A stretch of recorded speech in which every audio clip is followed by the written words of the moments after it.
Bien, entonces ahora sí para comenzar, hoy vamos a dar los primeros pasos en Abacus, ya que es una herramienta de las más potentes para la simulación avanzada en ingeniería. Vamos a ver también brevemente de qué se trata este software, qué tipo de análisis se pueden realizar y cómo comenzar a trabajar en la plataforma, a través de un ejemplo práctico que nos permitirá entender su flujo básico de trabajo. La idea de este encuentro es brindarles una introducción clara y accesible, especialmente para quienes quieran comenzar a incorporar simulación en sus proyectos o conocer el potencial de esta tecnología. Perdón. Bien, les presento a los oradores del día de hoy. Por un lado, contamos con la presencia de Gonzalo González, que está próximo a recibirse de ingeniero mecánico en la Universidad Nacional de La Plata y cuenta con una amplia experiencia tanto académica como de aplicación práctica en esta tecnología, lo cual le permite proporcionar una perspectiva completa y brindar soporte técnico en Solar. Por otro lado, también nos está acompañando Federico Sánchez, que es ingeniero aeronáutico, también egresado de la UNLP, y tiene más de 10 años de experiencia en cálculo estructural y simulación por elementos finitos. Actualmente forma parte de nuestro equipo como director de simulación numérica computacional, acompañando a empresas en la implementación de soluciones innovadoras. Bien, ahora sí, eh, le cedo la palabra a Gonzalo, que es quien va a iniciar con la presentación de hoy.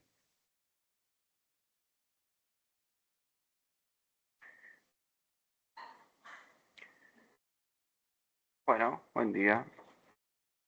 Ahí estoy compartiendo pantalla. ¿Me confirman si se ve? Se ve bien y se escucha bien, Gonzalo. Gracias. Perfecto.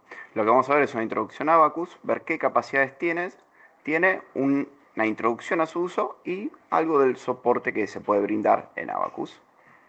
Empezamos con la introducción. ¿Para qué vamos a utilizar Abacus? ¿En qué momento en una empresa se toma la decisión de tengo que simular este proceso y voy a usar Abacus? Bien, tenemos verificación de diseño en etapa temprana de producción. Hay ciertas partes que se les exige que cumplan normas y esas normas suelen tener ensayos físicos asociados. Hoy en día no puede pasar que una parte llegue al ensayo físico y que no estemos seguros de que va a cumplir los requisitos necesarios. Para eso tenemos que hacer una simulación en etapa temprana. Todo cambio que se le haga a esa pieza, mientras antes se lo detecte, menor va a ser el costo económico que va a tener cambiarlo. Verificación de piezas existentes ante posible cambio de solicitaciones. Bueno, por ejemplo, podemos tener un conjunto de una percha y un capacho, y por ejemplo, la percha puede estar expuesta a corrosión. Y después de un tiempo, además queremos cambiar el capacho. Bueno, tenemos que hacer una simulación para ver si eso está apto para el servicio.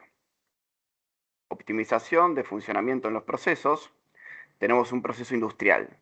Y la pregunta es, ¿estamos usando toda la capacidad que tenemos? ¿Podríamos sacarle más provecho a estas máquinas? Bueno, vamos a hacer la simulación para saber si estamos usando realmente el mayor potencial que tienen las máquinas que disponemos. Análisis de aptitud para el servicio. Va un poco de la mano con la verificación de piezas existentes ante posibles cambios en las solicitaciones. Por ejemplo, un gasoducto que tiene un movimiento de tierra, tenemos que saber si ese gasoducto después sigue estando apto para el servicio. Y también va de la mano con hacer modelos predictivos de esto. En el mismo gasoducto yo puedo decir, bueno, ¿qué pasaría si pasa esto? ¿Qué pasa si? Y ahí vamos de alguna manera previendo lo que puede llegar a pasarle a esa parte. Mientras sepamos qué va a pasar, podemos tomar la decisión de tengo una parte del gasoducto. ¿Qué hago? ¿La cambio ahora? Si la cambio, ¿va a responder mejor ante un suceso, por ejemplo, un movimiento de tierra? Si la cambio, ¿va a responder igual? ¿Está desgastada para el servicio que se le exige? Bueno, todo eso se puede simular. Análisis post falla. Tenemos una pieza, falló por algún motivo, no sabemos por qué. Es muy importante ver qué fue lo que pasó, por qué pasó esto y cómo lo voy a evitar en el futuro. Simulación previa de demoliciones. Esto está la gran pregunta de, ¿se va a demoler? ¿Qué tengo que simular? Bueno, perfecto, lo que se simula es que se pueda demoler con los recursos que se disponen al momento y que cuando la estructura sea demolida, que no afecte a su entorno. Es una estructura mecánica, ¿se va a demoler sobre asfalto? ¿Cómo va a afectar eso al asfalto? ¿Lo va a romper? Tenemos que hacer lo posible para que eso no pase. un trabajador que está a 30 metros, ¿está seguro? ¿Puede seguir haciendo su trabajo mientras lleva a cabo la demolición? Bueno, también se puede simular eso. Simulación del proceso de fabricación. Bueno, tengo un proceso. Necesito saber si la máquina aguanta un cambio. El cambio que se planteó antes, tengo que saber si la máquina es capaz de soportarlo. Por ejemplo, en un proceso de extrusión, tengo que saber si un aumento en la presión para aumentar la velocidad me va a ayudar a aumentar la productividad de una forma razonable y si la máquina va a aguantar ese proceso.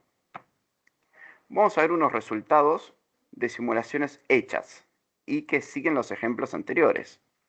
Por ejemplo, tenemos la caída de un celular. Si a mí la norma me exige que, por ejemplo, el celular pueda caer de una altura de 20 centímetros sin sufrir daños mayores, yo no puedo llegar al día con el celular hecho para ver si lo aguanta.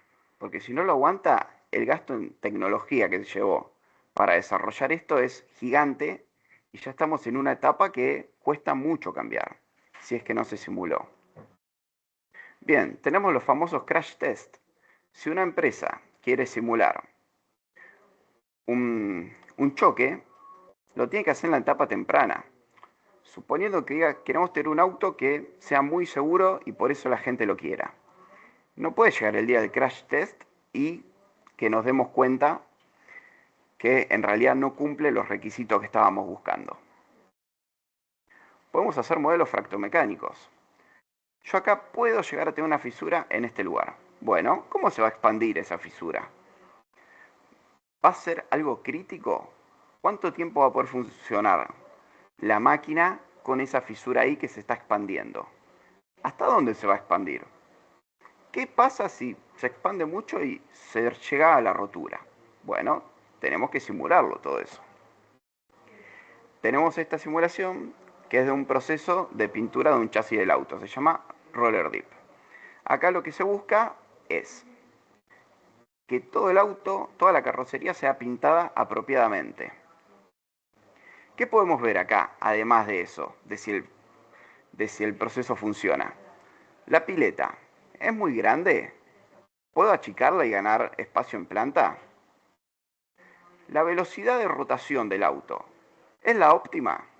Si lo hago rotar más rápido, ¿se va a pintar todo o van a quedar partes sin pintar? Si lo hago rotar más rápido y además agrando la pileta, ¿va a mejorar el proceso? Si le cambio la velocidad de rotación por una mayor, ¿va a salpicar la pintura? Son cuestiones que tenemos que saber y que nos van a ayudar a mejorar la producción en las plantas. Por ejemplo, acá, un proceso de reducción de masa. Siempre se habla de reducir la masa, pero la pregunta es, ¿lo único que se gana es tener menos masa y que la pieza salga más barata? No, porque también tenemos prensas más chicas.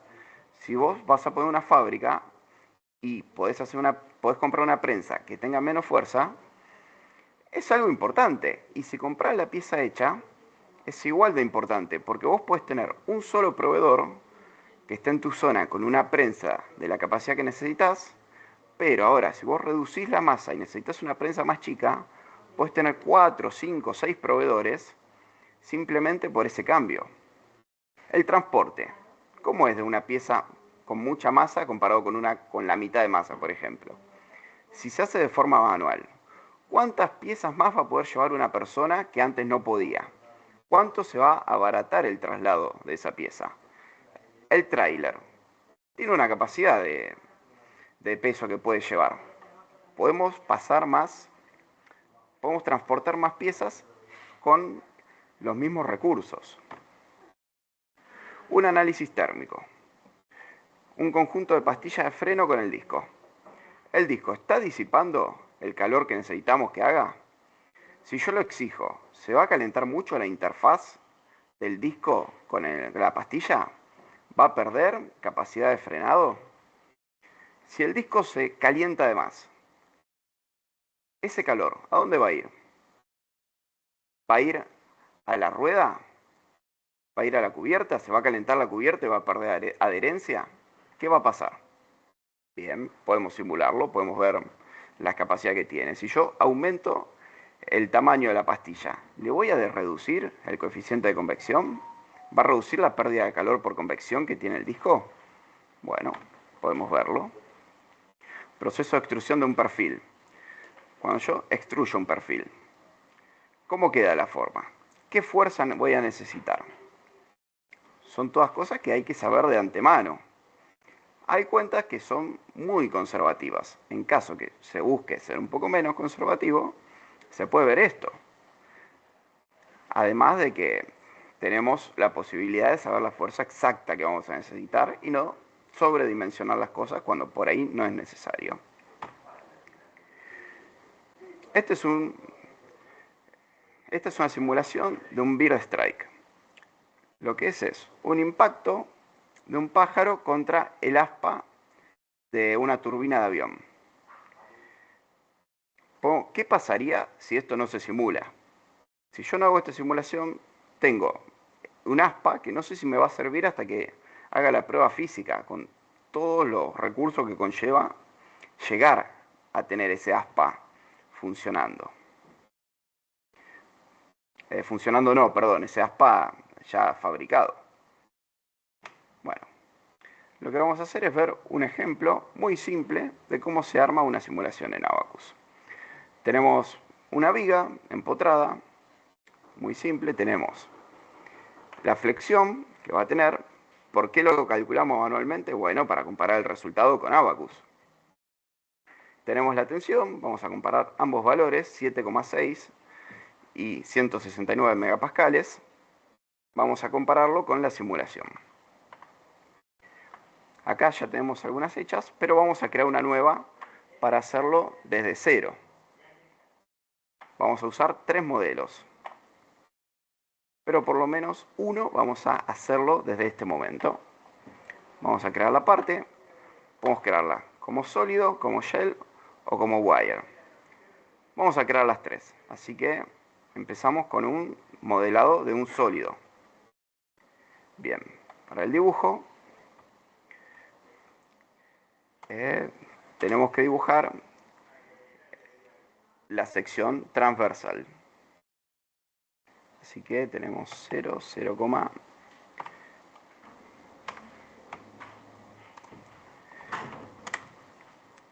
no, vuelta.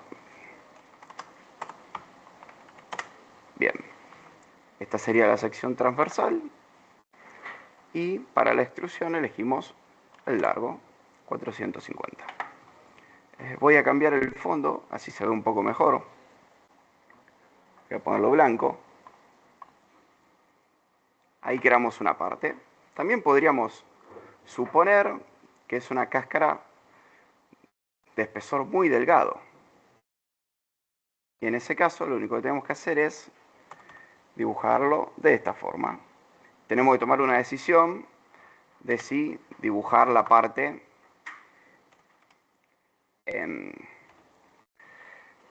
de si dibujar la circunferencia exterior o interior.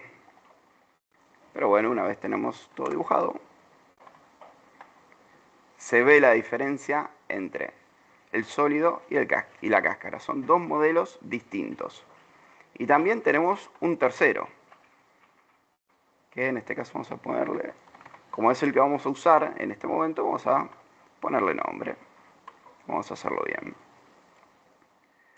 Le ponemos un punto de inicio y en este caso lo que se dibuja es el largo.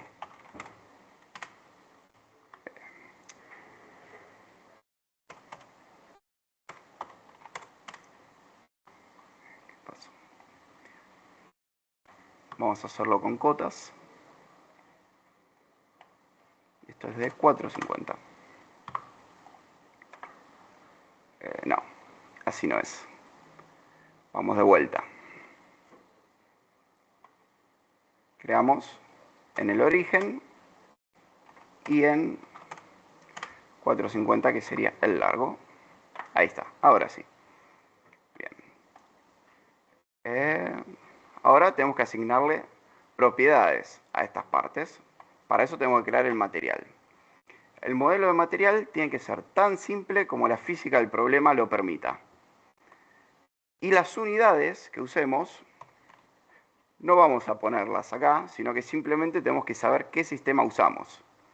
En este caso usamos milímetros para la distancia, megapascales para la tensión, newtons para la fuerza.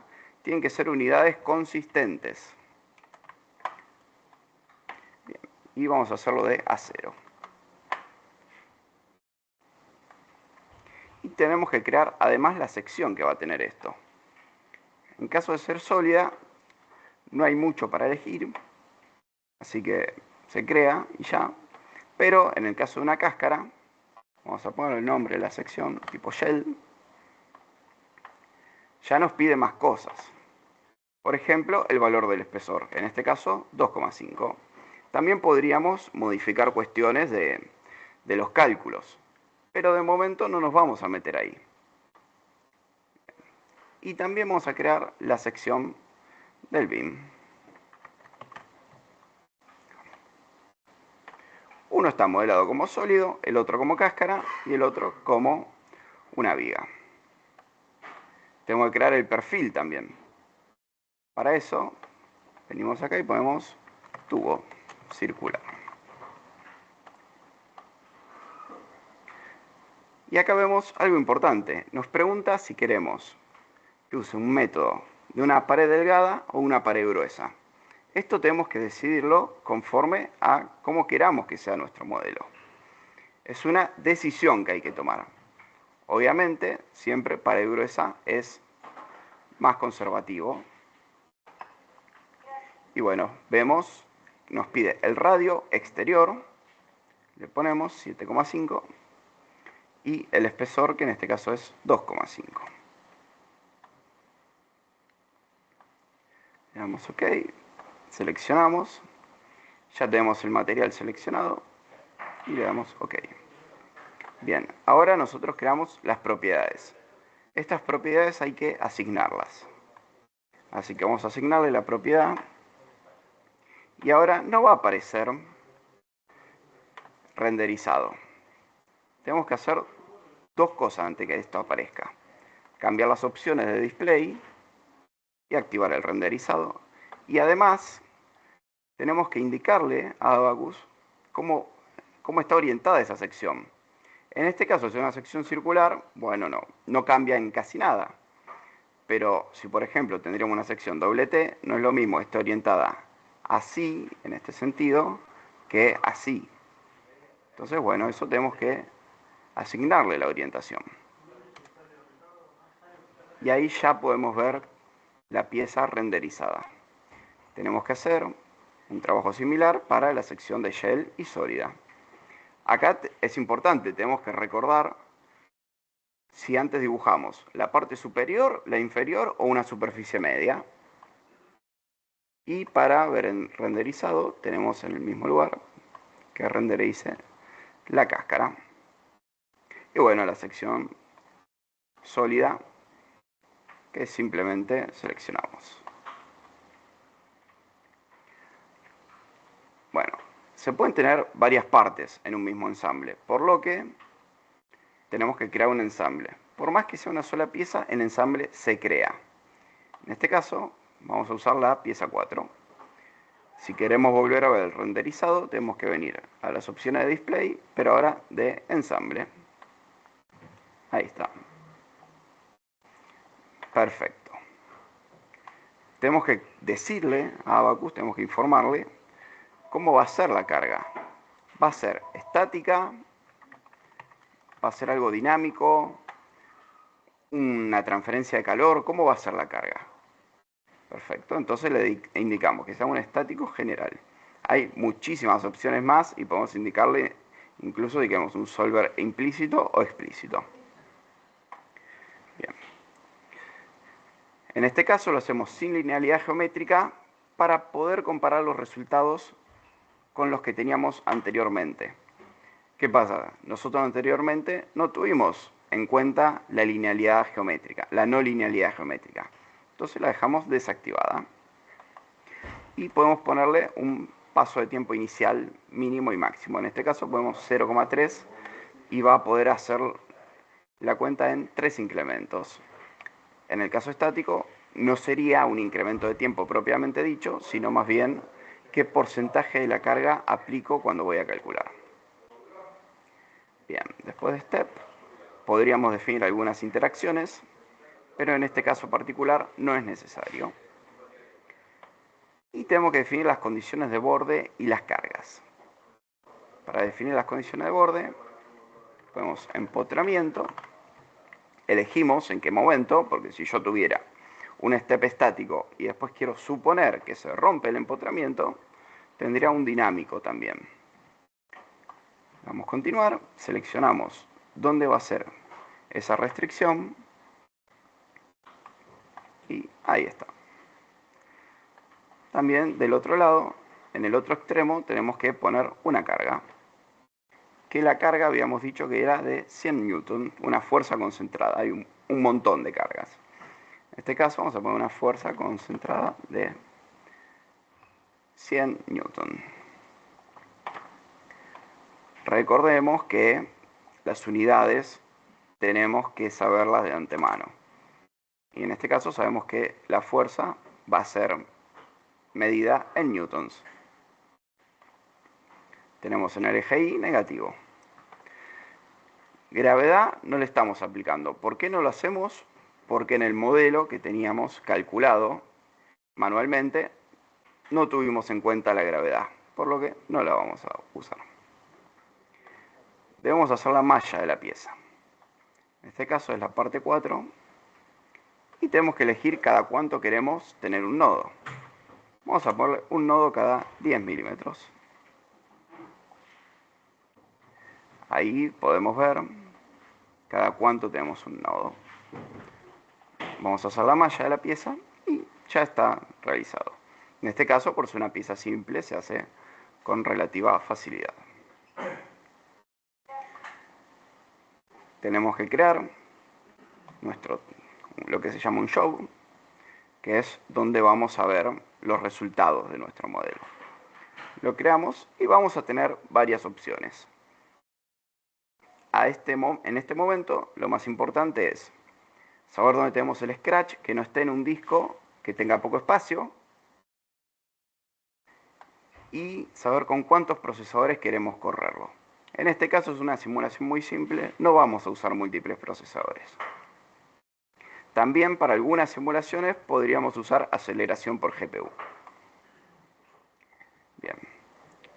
Bueno, vamos a darle Submit y vamos a ver si corre, porque podría fallar. Siempre nos podemos olvidar de definir algo y que la simulación no llegue a la convergencia. Mientras tanto, voy a mostrar los resultados de los modelos que corrí anteriormente. Bien, para esto, Abaqus calcula en varios puntos, así que tenemos que elegir en qué puntos queremos verlo y ahora me va a dar el máximo absoluto de todos los puntos. Bien, vamos a empezar con un modelo Shell. A ver cómo nos dieron los resultados. Vamos a esconder la malla para que sea más visible. Y vemos el resultado de la tensión de Mises. En este caso tenemos que mirar la tensión S22. Nos da 175 megapascales. Y su valor máximo está en la zona donde tenemos la condición de borde. Es normal que en la zona de condición de borde se sobredimensionen las cuentas. Nosotros incluso podríamos esconder esta zona y ver los resultados justo después, que son mucho más parecidos a los que obtuvimos anteriormente. También tenemos que tener en cuenta el desplazamiento. El desplazamiento sería en U2. 6,5. Bueno, en este caso dio bastante menor, pero tenemos que tener en cuenta que no se hizo convergencia de malla ni nada para que los resultados sean los mejores en el modelo.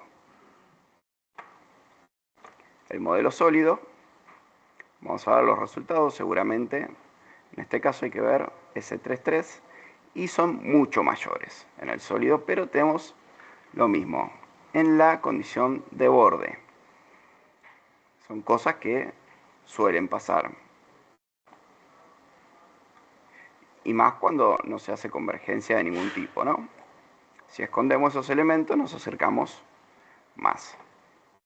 Y si cambiamos, si le desactivamos el suavizado automático Abaqus, da incluso todavía más cercano. Bien, también habíamos corrido nuestro modelo de simulándolo como una viga. Vamos a ver. Tenemos la tensión S11, 145 megapascales. Bien, dio mucho menor. ¿Qué fue lo que pasó acá? Nosotros teníamos dos formulaciones para la viga. Pared delgada y pared gruesa. Nosotros elegimos pared delgada. ¿Eso qué significa? Que Abaqus va a calcular en la sección media. ¿Por qué? Porque le dijimos que es delgada, entonces daría muy parecido, suponiendo en cualquier sección. De hecho, si lo calculamos en la sección media, que sería 6, la tensión, multiplicarla por 6,25, seguramente nos dé muy cercano a 145. Pero en este caso es más exacto la sección gruesa. Entonces vamos a correr de vuelta. Nos avisa que ya tenemos una simulación hecha. Si la queremos sobreescribir, le decimos que sí. Bueno, mientras tanto, vamos a seguir viendo las anteriores que ya están corridas. En este caso, esta tiene la simulación como espesor grueso. Y vemos que da 168,3 megapascales. Igual, que es muy cercano a los 169 que tendría que haber dado inicialmente. Podemos ver los desplazamientos también. Y vemos que son 7,627 milímetros. Muy cercano a los 7,6 que habíamos calculado y que seguramente tengan un error de redondeo también. Bueno, nos avisa que la simulación que corrimos ya completó, que de igual forma debería ser muy parecida a la que estábamos mostrando recién. No, en este caso no. Difiere porque nosotros cambiamos el requisito, pero no le aclaramos en qué puntos queremos la salida. Para eso, sabemos que se necesita en el punto 3, 6, 9, 12, etc., porque toma 3 puntos en el espesor. Elegimos solo los de afuera y volvemos a modificar acá. Ponemos específico y ponemos en el punto 3, 6, 9, 12, que es como los nombra Abaqus. Y de hecho podríamos pedir menos salidas, porque estamos pidiendo más de las que necesitamos. Le damos OK y volvemos a correr. Vamos calibrando el modelo. En este caso ya teníamos las corridas anteriores hechas por un tema de simplicidad, ¿no? Bueno, acá estoy viendo Shell.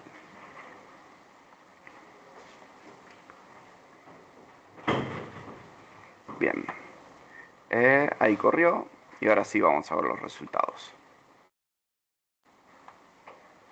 Perfecto, da muy parecido.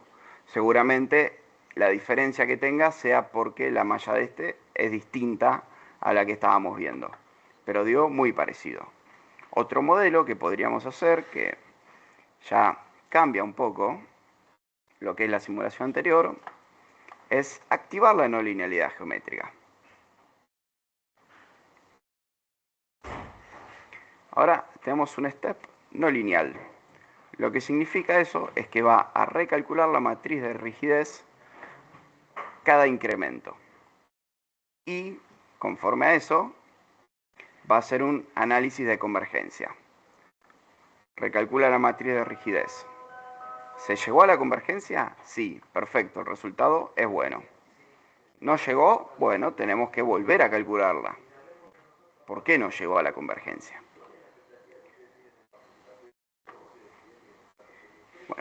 Ahí está corriendo.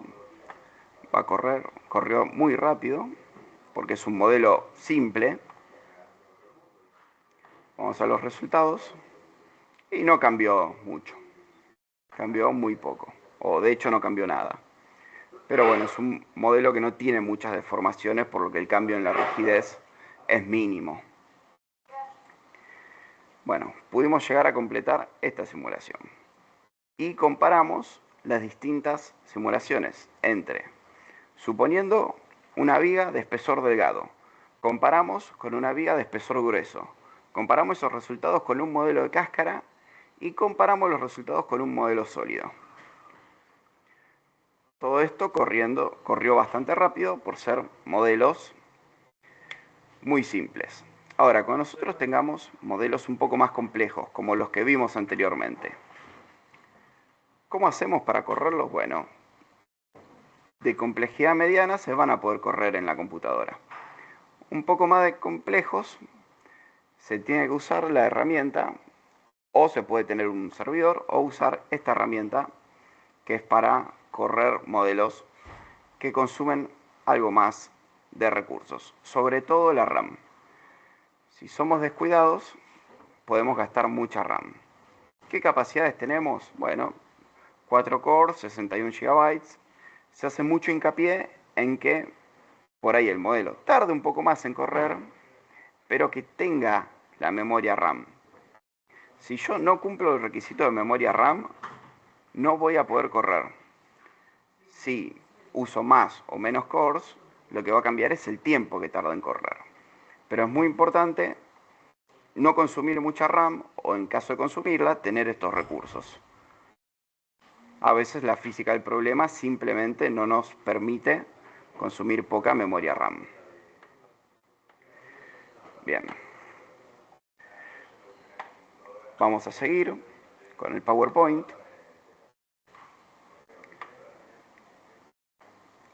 Y vamos a hablar del soporte que se brinda, que puede brindarse una vez que se tenga Abacus. ¿Cuáles son las funciones del soporte? Aclarar dudas puntuales sobre el funcionamiento del software. ¿Cómo funciona esto? Hay un botón que se llama Mass Scaling. Yo sé que me sirve para mí, pero quiero saber cómo funciona. Quiero saber por qué eso me va a dar un resultado más rápido del que me daría el software normalmente. ¿Qué estoy sacrificando? Mostrar nuevas alternativas al workflow. Se tiene cierta forma de trabajo y tengo que poder mostrar alternativas a esto. Por ejemplo, pueden decir, hay que definir un material hiperelástico y cada vez que lo quiero definir tardo 10 minutos. Bueno, tenemos que buscar una forma alternativa, si es que la hay, de que ese proceso sea más rápido. Vamos a ayudar a modelar la simulación. Algo tan simple como una unión abulonada. Hay muchísimas formas de simularlo. Muchos dirán, ¿qué importancia tiene cómo se modela un bulón? Lo modelo como sólido y listo. ¿Cuántos recursos puede gastar? Perfecto, pero cuando se tienen 150 bulones, va a gastar muchos recursos y quizás tengamos que usar recursos que tengamos que adquirir o más recursos de los que necesitemos en ese momento. Ni hablar de que lo correcto siempre es usar los recursos con conciencia. No usar recursos de más porque se puede, digamos. Siempre es importante eso, tanto acá como en la simulación del ahorro de masa, ¿no? Podemos organizar reuniones para alguno de los temas anteriores. Si lo explicamos, si no queda claro, se organiza una reunión y se explica mejor. Suponiendo que algún programa tenga algún bug, también se puede reportar. También tenemos la documentación como acceso a la información. Abacus tiene una documentación muy extensa y que abarca mucho. Leyendo la documentación, que si se tiene Abacus, se tiene acceso a la documentación, se pueden sacar muchas dudas. ¿Cuál es el problema con la documentación? Que cuando se quiere aprender a hacer un proceso desde cero, si bien la información está, no está acomodada de una manera para que sea didáctica o para que se tenga el workflow entero de una simulación que se desee hacer. Entonces, bueno, para eso, ¿qué hacemos? Existen los cursos, que bueno, después mis compañeros van a contar con más, van a contar de una manera mejor en qué consisten. Bueno, Fede. Hola, gracias Gonza, gracias Rosa. ¿Se me escucha ahí? Se te escucha bien, sí. Perfecto, bueno, gracias por la presentación. Por ahí un poco el espacio de este momento ahora era para poder evacuar algunas dudas que tengan sobre uso del programa, sobre alguna cosa que se expuso o lo que ustedes eh, consideren que les quedó ahí en el tintero, que quieren saber por ahí más de qué se trata o si se llega a dar también el caso para poder plantear en futuros webinars también. Así que nada, eso. Quedamos atentos por ahí si tienen alguna duda, alguna inquietud que les haya quedado. Como les contaba, básicamente nosotros solemos ofrecer capacitaciones personalizadas, pero ahora estamos introduciendo, no sé si ahí se ve la pantalla, la Sí, presentación. sí. Estamos introduciendo nuestra plataforma de capacitaciones, en donde tenemos una primera capacitación inicial de Abacus, muy similar a lo que dio hoy Gonzalo, con un poco más de detalle y que lo pueden ir viendo módulo a módulo más tranquilos, ir probándolo. Pero la idea es que en estas capacitaciones vamos a ir subiendo mucha información, muchos cursos de diferentes tópicos, no solamente de lo que es Abacus. Y para empezar, tenemos dos cursos previstos, ahí voy a adelantar una diapositiva.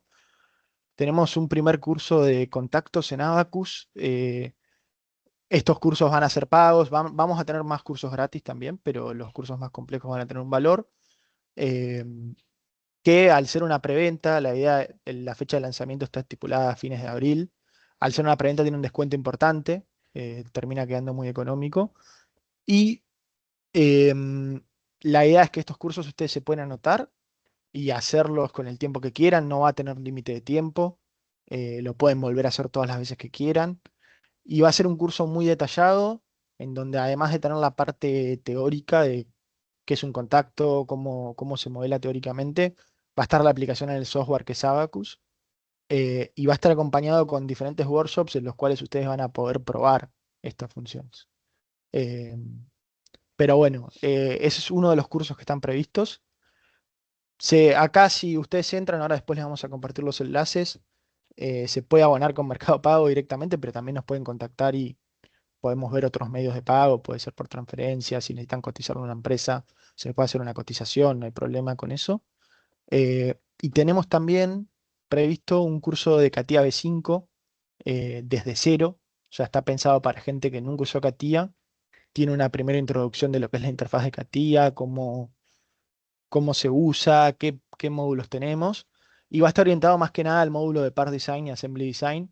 La idea es que salgan de este curso sabiendo armar una parte y poder ensamblarla. No van a poder armar superficies complejas, ese es un curso que tenemos pensado para más adelante, pero sí lo básico para que sean funcionales con CATIA V5, que sabemos que es un software que al principio es un poco duro de usar, pero que se usa en un montón de industrias. Em, También con 50% de descuento por ser una preventa. Y además, bueno, acá tenemos los QRs y para los participantes de este webinar, creo que esto está activo hasta el viernes. En el de Abacus de contactos, en la preventa van a tener además un 10% off adicional con ese código. Y acá tienen el QR de los tres cursos. Después ahí Rosa en el chat también les puso los links y entiendo que lo va a volver a mandar en el mail que va a mandar después de este webinar. Esta es una iniciativa nueva que tenemos. Pensamos estos cursos, si alguno quiere un curso específico nos lo puede proponer y podemos ver si lo podemos hacer. La idea es que ir expandiendo la oferta eh, para eventualmente en algún punto tener un curso de cada software que vendemos. Así que nada, un poco eso. No sé ahí si tiene alguna consulta.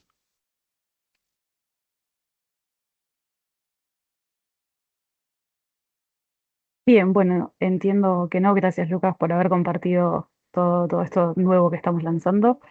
Em, ahí bueno, como dijo Lucas, acá están los QRs para que ustedes los puedan escanear y demás. Si no, también en el chat están los links.